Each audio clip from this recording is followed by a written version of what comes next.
मुझे नादम देखकर अबू जान ने तसल्ली देते हुए कहा, मेहमान के लिए लाए हूँ बेटा, आप भी आए ना। इन्हें वापस जाते देखकर मैंने कहा, मैं खा चुका हूँ, मैं भी आपका साथ नहीं दे सकता। खाने के बर्तन शहजाद के सामने धरते हुए मैं साफ गोई से बोला, क्यों, डाइटिंग कर रहे हो या भाभी की इजाज़त नहीं है? मैं वलीमे से आ रहा हूँ, क्या कोई गुंजाइश हो सकती है? यकीनन नहीं, कहकर वो खाने को जुड़ गया, मगर इस दौरान इसकी ज़ुबान नहीं रुकी थी। यार शानी, तुम्हारा निशाना तो बहुत अच्छा है और स्नाइपिंग में निशाने की बहुत अहमियत होती है। अच्छा, एक और बात बताऊं, मुझे उस्ताद उमर दराज से मुलाकात याद आई। कल अपने दोस्त अवैस की शादी के सिलसिले में हम सवाबी गए थे। वहाँ इत्तेफाक से उस्ताद उमर दराज से मुलाकात हो गई। उमर दराज? मैं हंसा। तुम उसे इज़राइल सानी के नाम से जानते होगे क्या? यानी वो एक हकीकी किरदार है? इसने चबाए बगैर निवाला निकलते हुए हैरानी से पूछा। इसकी हैरानी बजा थी। उस्ताद उमर दराज के इतने ज़्यादा किस्से हमने सुने थे कि हमें वो अफसानवी किरदार लगता था। बिल्कुल, मगर तुमने इसे कैसे पहचाना? मतलब तुम्हारा तारफ़ कैसे हुआ? जवाबन मैंने मुलाकात की सारी तफसील दोहराई। इसने बेसख्ता मुझे दाद देते हुए कहा, वाह, इसका मतलब है जनाब की निशानाबाजी की शोहरत पंजाब से खैबर पख्तूनख्वा तक फैल चुकी है। शोहरत कहाँ यार, उस्ताद उमर दराज ने मेरी शेखी के गुब्बारे से ऐसी हवा निकाली कि अब तो शर्मिंदगी हो रही है। बेवकूफ़ हो तुम, इस जैसे अहले फ़न का तुम्हारी निशानाबाजी पर बात करना ही तुम्हारे लिए बाइसे फ़ख्र है। सही कहा, मैंने इस बात में सर हिलाया। वैसे वो दिखने में कैसा है? दरमियानी कदोकामत का है, करीबन मेरे ही जितना कद होगा उनका। कभी मौका मिला तो मुलाकात को ज़रूर चलेंगे, इंशाअल्लाह ज़रूर, मैंने कहा। वापसी का क्या इरादा है? अपनी कहो। जुमा को आया था और आज ही वापसी है। ठीक है, बस अड्डे पर मेरा इंतज़ार करना, इकट्ठे चलेंगे। और इसने खाने से हाथ खींचते हुए इस बात में सर हिला दिया। दौड़ना भागना आर्मी का हर कोर्स खेल और कैडर का जुज़ुए लाजिम होता है। हम भी सुबह की सख्त तरीन पीटी के बाद फायरिंग रेंज पर पहुँचे तो इंस्ट्रक्टर शिद्दत से मुंतज़िर नज़र आए। चूँकि पीटी और फायरिंग के इंस्ट्रक्टर अलग-अलग थे, इसलिए फायरिंग इंस्ट्रक्टर वहाँ पहले से ही मौजूद थे। सूबेदार राव तसव्वुर साहब भी हमें पढ़ाने लगे। स्नाइपिंग आप लोगों के लिए कोई नया मौजू नहीं है, लेकिन अल्फाज की तकरार और दोहराई से हमेशा इंसान को ज़्यादा से ज़्यादा सीखने का मौका मिलता है। बाज़ औक़ात तो यूँ होता है कि कोई बात दूसरी या तीसरी दफ़ा समझाने पर इंसान के दिमाग में बैठती है। हम आज भी ज़्यादातर पुरानी बातों को दोहराएंगे। इसका मतलब ये ना लेना कि हम पुरानी ही चीज़ें पढ़ेंगे, बल्कि हम दोहराई के बाद नई चीज़ें भी सीखेंगे। आप जानते होंगे कि एक अच्छे स्नाइपर के लिए चंद बातों की अहमियत बहुत ज़्यादा होती है, जैसा कि वो अच्छा निशानेबाज हो, छुपाव और तलबीस का माहिर हो, जंगी चालों से अच्छी तरह वाकिफ़ हो, इसे नक्शा बीनी पर उबूर हो, बहुत ज़्यादा क़ुव्वत बर्दाश्त का मालिक हो और जल्दी से फ़ैसला करके इस पर अमल करने की अहलियत रखता हो। कोई इसके अलावा भी कई खसूसियात एक अच्छे स्नाइपर से तवक्को की जा सकती हैं, मगर इनकी हैसियत सानवी है। जहाँ तक ताल्लुक़ है निशानेबाजी का, ये एक कुदरती सलाहियत होती है और ज़्यादा सिखाई इस सलाहियत को मज़ीद पॉलिश करती है। अगर एक आदमी कुदरती तौर पर अच्छा फायरर नहीं है तो ज़्यादा प्रैक्टिस से वो इसका फायर बेहतर तो हो सकता है, मगर बेहतरीन नहीं हो सकता। मतलब वो अच्छा सिपाही बन सकता है, मगर अच्छा स्नाइपर नहीं बन सकता।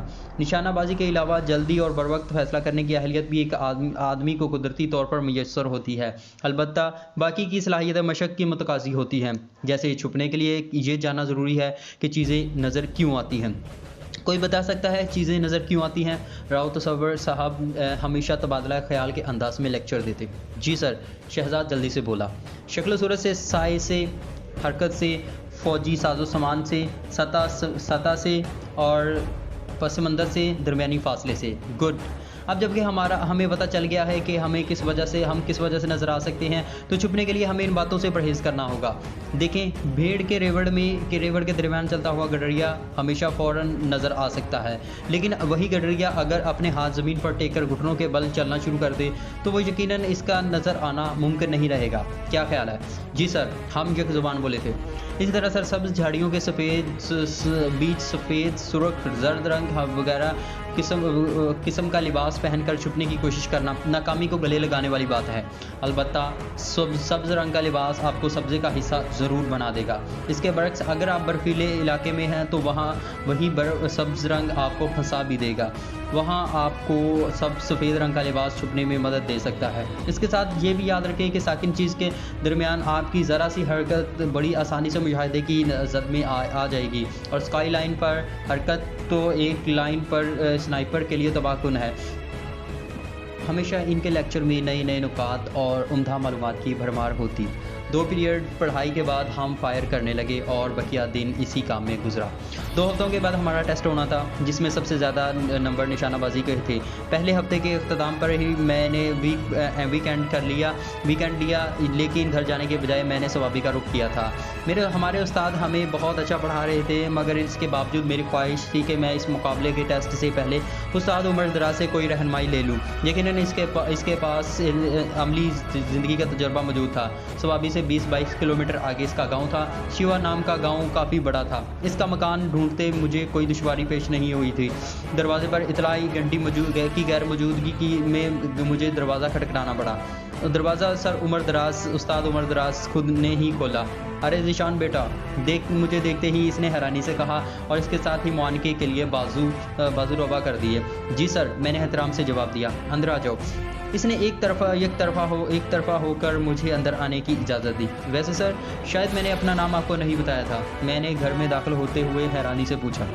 ये सवाल इस बात का सबूत है कि तुम अपनी ट्रेनिंग को आम जिंदगी में बुरोए कार नहीं ला रहे। भला वो कैसे? उस्ताद उमर दराज के इशारे पर मैं सहन में बिछी चारपाई पर बैठ गया था। भूल गए?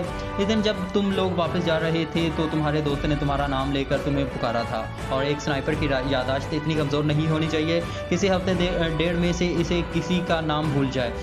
इसकी बात सुनकर मैं शिशदर रह गया था। बाकी इसकी याददाश्त और मुशाहिदा गज़ब का था। किसी दूसरे के पुकारने पर किसी का नाम यूं याद रख लेना बज़ाहिर नज़रे आम सी बात है, मगर रोज़मर्रा की ज़िंदगी को देखें तो इस बात का अंदाज़ा होगा कि क्या हम सरसरी मुलाकात में किसी का नाम इस तरह याद रख सकते हैं। यकीनन सैकड़ों में कोई एक आध बंदा ही याद रख पाता होगा। सर, आप कुदरती स्नाइपर हैं। मैं तारीफ़ किए बिना न रह सका। वाह, एक नाम याद रखने से मैं स्नाइपर बन गया। सर, नाम तो एक वक्त में दर्जनों याद कर लूँगा। अल्हम्दुलिल्लाह, मेरी यादाश्त तो बहुत अच्छी है, मगर आपका अंदाज़ थोड़ा निराला है। वो हंसा। खैर छोड़ो, ये बताओ चाय कहवा या ठंडा चलेगा? मौसम की मुनासिबत से तो ठंडा ही बेहतर रहेगा, मैंने बगैर किसी तकल्लुफ़ के जवाब दिया। इसने वहीं से ज़ोरदार हाँक लगाई, विश्मा, और इसके बाद पश्तो में जो कुछ कहा इसमें सिर्फ शरबत का लफ्ज़ मेरे पल्ले पड़ा था। और फिर इससे पहले कि मैं विश्मा के बारे में कोई अंदाज़ा लगाता, वो अपना तारुफ़ कराने लगा। इसकी नरीना औलाद नहीं थी। 2 बेटियां थी जो कि कब की अपने घरों की हो गई थी, बल्कि अब तो वो खुद बच्चों वाली थी। इन दिनों वो अपनी घरवाली के साथ अकेला ही रह रहा था, और यही वजह थी कि वो मुझे सीधा घर के अंदर ले आया था। और ना पठानों में किसी को घर के अंदर ले जाने की इजाज़त होती है, ना पठानों में किसी को घर के अंदर ले जाने की इजाज़त होती है, और ना ही वो इस तरह से करते हैं। मेहमानों की खातर हर घर से मलहक बैठक मौजूद होती है। शरबत बनाकर इसकी बीवी वहीं ले आई थी। जग गिलास टेबल पर रख कर इसने मेरे सर पर हाथ फेर कर पश्तो में कुछ कहा, जिसका तर्जमा उस्ताद उमर दराज ने किया। वो मुझसे हाल चाल पूछ रही थी। ठीक ठाक हूँ खाला, बस आपकी दुआ चाहिए, मैंने उर्दू में कहा। मेरी बात का तर्जमा भी उस्ताद उमर दराज ने पश्तो में किया, और वो सर हिलाते हुए वापस चली गई। उस्ताद उमर दराज ने मुस्कुराते हुए मुझे मशवरा दिया, वैसे तुम्हें पश्तो सीख लेना चाहिए। ये कहकर वो गिलास भरने लगा। सही फरमाया। शरबत का गिलास इसके हाथ से थामते हुए मैं इत्मीनान से बोला, फ़िलहाल तो आप मुझे निशानाबाजी के बारे में कुछ सिखाएं। इतने अच्छे निशानाबाज तो हो तुम। शायद ऐसा ही है, मगर आप जैसा बनना चाहता हूँ। तो किसने कहा कि मुझसे कम हो? सर, गो आप कसरे नफसी से ये कह रहे हैं। इसके बावजूद मैं फूले नहीं समा रहा। अब ऐसा भी नहीं है सर, आप अब छोड़े भी ना, मैं फूल कर फट ही ना जाऊं, और मेरी यादाश्त इतनी भी कमज़ोर नहीं है। मुझे आपकी सारी गुफ्तगू हर्फ ब हर्फ याद है कि मेरे फायर में आपको कौन कौन सी खामियां दिखाई दी थी।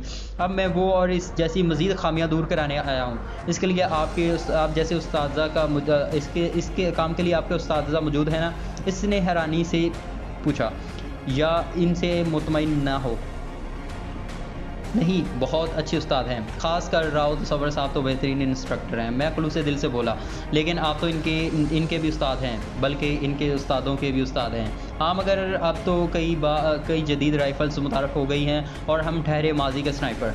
सर, निशानाबाजी की असल तकनीक्स तो वही है ना? वो मुस्कुराया। वैसे तुम्हारे बारे मेरा अंदाज़ा ठीक था कि काफ़ी परसों शाम को मेरी वापसी है, मैंने इत्मीनान भरे लहजे में कहा। हथियार तो यकीनन साथ नहीं लाया होगा, इसने पूछा। मैंने इस बात में सर हिलाते हुए कहा, सर आप तो आर्मी के कवानीन के बारे में अच्छी तरह जानते हैं, यूं ही पूछ लिया था। वैसे ही मेरे पास ड्रैगनो मौजूद है। ओह वेरी गुड, इसने तहसीन आमेज़ लहजे में कहा। ड्रैगनो स्नाइपर राइफ़ल रूस की इजाद करदा एक सेमी ऑटोमेटिक स्नाइपर राइफ़ल है। हालांकि अमूमी तौर पर स्नाइपर राइफ़ल्स बोल्ट एक्शन होती हैं, मतलब हर दफ़ा फायर के बाद राइफ़ल को कॉक करना पड़ता है। इसकी रेंज 1000 मीटर है और मैगज़ीन में 10 गोलियों की गुंजाइश होती है। इसका बुलेट स्टायर स्नाइपर जैसा होता है, मतलब 7.63 mm। बस मियाँ शौक़ था जी, पिछले साल कुछ रकम हाथ लगी और मैंने अपना शौक़ पूरा कर लिया।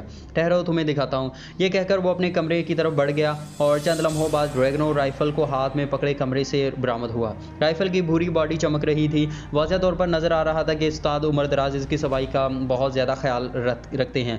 ये देखो, इसने राइफ़ल इस अंदाज में दोनों हाथों में पकड़कर मेरे हवाले की, गोया वो कोई मुक़द्दस सहीफ़ा हो। मैंने इसके हाथ से राइफ़ल थामते हुए अपनी ट्रेनिंग के मुताबिक सबसे पहले राइफ़ल की मैगज़ीन उतारी और फिर 2 दफ़ा कॉक करके इसकी खाली होने की तस्दीक करने के लिए इसकी बैरल को ऊपर की तरफ करके मैंने ट्रिगर प्रेस किया और पूछा, काफ़ी महंगी आई होगी? नहीं, मेरे शौक़ से थोड़ी कम कीमत ही थी।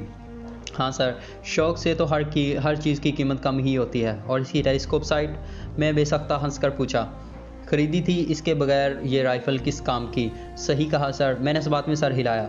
इसी वक्त शाम की अजान होने लगी थी। वज़ू करके हम मस्जिद में चले गए। वहाँ काफ़ी आदमियों ने मुझे पहचान लिया था। अवैस की शादी के दिन मैंने निशानाबाजी का जो मुजाहरा किया था वो इन्हें भूला नहीं था। वो तमाम बहुत मोहब्बत और अकीदत से मिले थे। नमाज के बाद काफ़ी आदमी बज़िद थे कि मैं इनके घर खाना खाने चला जाऊँ, मगर उस्ताद उमर दराज खुद एक रवायती पठान था, मगर घर आई रहमत को वो किसी के घर कैसे जाने दे सकता था। खाना खाकर हम इशा की नमाज तक गपशप करते रहे। नमाज पढ़कर उस्ताद उमर दराज बैठक ही में राइफ़ल उठा लाया और मुझे निशानाबाजी के मुतल्लिक़ ख़ास बातें बताने लगा। पता है फायर पर सबसे ज़्यादा असरअंदाज होने वाली चीज़ कौन सी है? हवा, मैं बगैर किसी झिझक के बोला। गुड, इसने तहसीन आमेज़ अंदाज में सर हिलाया। फायर पर असरअंदाज होने वाले अमूर में हवा सबसे अहम है और यकीनन तुम जानते होगे कि जूँ फासला बढ़ता जाएगा, फायर होने वाली गोली पर हवा का असर बढ़ता जाएगा। एक स्नाइपर ने लंबे फासले से हदफ को निशाना बनाना होता है, इसलिए इसे हवा की इकसाम, फायर शुदा गोली पर हवा का असर और इसके तदराक के बारे में मालूम होना चाहिए। बुनियादी तौर पर हवा की 4 इकसाम होती हैं: हल्की हवा, दरमियाना दर्जे की हवा, ताज़ा हवा और तेज़ हवा। उस्ताद उमर दराज हवा के फायर के पर असरअंदाज होने पर तफसील से रोशनी डालने लगा। गो इन में अक्सर बातों का मुझे पहले से पता था, मगर काफ़ी नई बातें भी सुनने को मिली। हवा के तज़किरे के बाद धूप, धुंध, ठंड, बारिश, नमी, दर्जा हरारत और गीले एमुनिशन वगैरह के बारे में भी तफसील से बताने लगा। आखिर में वो कह रहा था, मैं जानता हूँ तकरीबन ये तमाम बातें तुम्हें पहले से मालूम होगी, मगर मैं चाह रहा था कि दोहराई हो जाए ताकि कल अमली तौर पर बरोए कार लाते वक्त ये तमाम बातें तुम्हारे जहन में हों। नहीं सर, तमाम तो नहीं, अलबत्ता अक्सर बातें मेरे इल्म में थी। अच्छा अब सो जाओ, रात काफ़ी हो गई है, सुबह इंशाअल्लाह अमली तौर पर मशक करेंगे। सर एक बात पूछना थी। इसे जाने पर आमादा देकर मैंने अपने दिल की खलिश दूर करना चाहिए। हाँ पूछो। ये यूसुफ खान कौन था? यूसुफ खान कौन? उस्ताद उमर दराज ने हैरानी से पूछा। वो जिस दिन हम शादी के सिलसिले में यहाँ आए थे, इस दिन एक भाई ने मेरी तारीफ़ करते हुए कहा था कि मैं यूसुफ खान की दुल्हन वालों की शर्त पूरी की है। उस्ताद उमर दराज मुस्कुराया। खैर ये तो इसकी मुबालगा आराई से काम लिया था। ये तो है सर, वक्ती जोश में आकर काफ़ी हजरात मुबालगा आराई में मुलव्वस हो जाते हैं। वैसे तुम तो यूसुफ शेरबानों का किस्सा नहीं सुना? नहीं सर, मैंने इस नफ़ी में सर हिलाया। उस्ताद उमर दराज चंद लम्हे सोच कर कहने लगा, ये बात बहुत दिलचस्प दास्तान है ज़ीशान। यूसुफ खान और शेरबानो इसी इलाके के हकीकी किरदार हैं। ये जो शिवा गांव से मुल्हिक पहाड़ी आपको नज़र आ रही है, इसे करमाड़ पहाड़ी कहते हैं। इसकी चोटी पर दोनों का मज़ार बना हुआ है। उस यूसुफ खान तरलांदी गांव का था और शेरबानो शेरागंड गांव की थी। यूसुफ खान वालिदैन का इकलौता बेटा था और शिकार का शौकीन था। इसकी एक बहन भी थी जो इससे छोटी थी। वो हिरन के शिकार के लिए करमाड़ी पहाड़ी पर जाया करता था। वो निहायत हसीनो जमील और पुरकशिश जवान था।